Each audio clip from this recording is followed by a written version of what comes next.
嗨，大家好，今天又要修一个充电器，我们来看一下这个充电器的故障。插电插电它的故障是这个灯啊，一闪一闪。正常的话，我们这里没有带负载的话，它这里是一直亮绿灯的，现在是一闪一闪，而且有吱吱的叫，这样听得到吱吱的叫。我们拆开来看一下，到底是什么问题。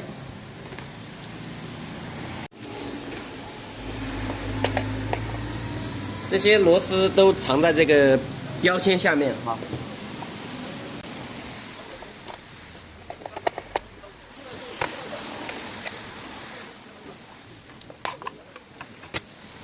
好，拆开来的话灰好多啊，这里灰太多了。我们先给它清洁一下灰尘。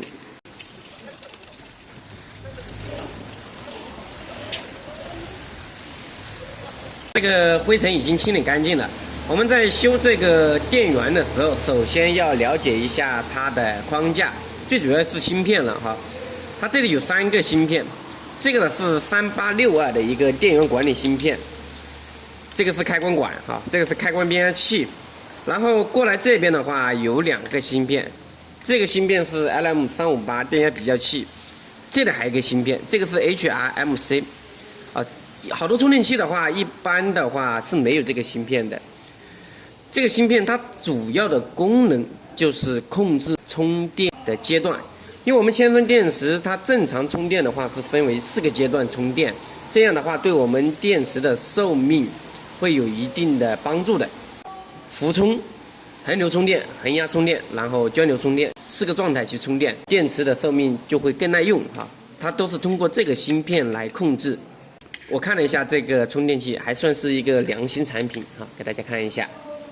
朋友，电池不耐用，其实跟我们这个充电器还是有一定关系的。我们在选购充电器的时候，尽量选择那种带阶段充电的控制器是最好，这样的话能保护我们电池的寿命，使我们电池寿命更长。我们了解完它的框架之后的话，我们现在需要对它进行基本的修理。我们修理的话，首先看焊点这些焊点有没有脱焊的，这是最基础的，好像没有找到脱焊的焊点。然后看正面的元器件有没有烧毁的，也没有。那我们下一步的话就是需要通电进行测试了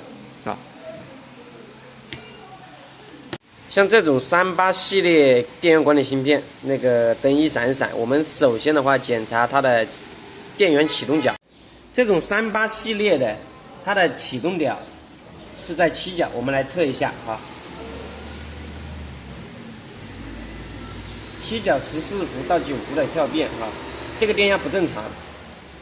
这种问题的话，我们就查它的启动电路。现在我们把它拔掉，在线测量元件是否有损坏的。刚才测量了一下，发现是这个可控硅一个 MCR100-6的一个可控硅开路了。它是装在这个地方，给大家看一下装在这里的然后我现在把它拆下来了，我测给大家看一下我们测量 K 极和 G 极的话，应该是有偏置的。拿过来，你看，现在的话是没有阻值没有阻值，需要换一个这样的可控硅。那可能有朋友问了他说这个可控硅怎么会引起这个启动角电压变化？我把镜头放近给大家看一下。好，看我们7角的话是启动角，你看它这里一个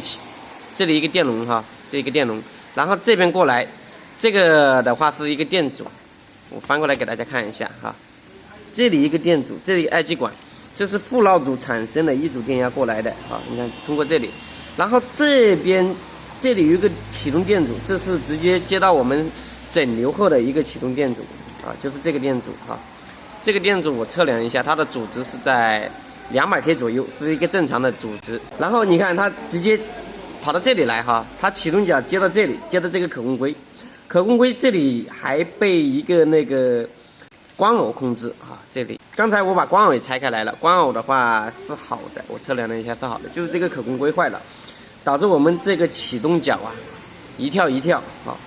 我们这个角的电压应该是在到16到18伏左右才是正常的，不能跳所以说以后朋友遇到这种问题呀，一般首先检查我们的启动角，启动角很关键。像遇到这种灯闪呀、不开机的那种啊，一定要检查这个启动角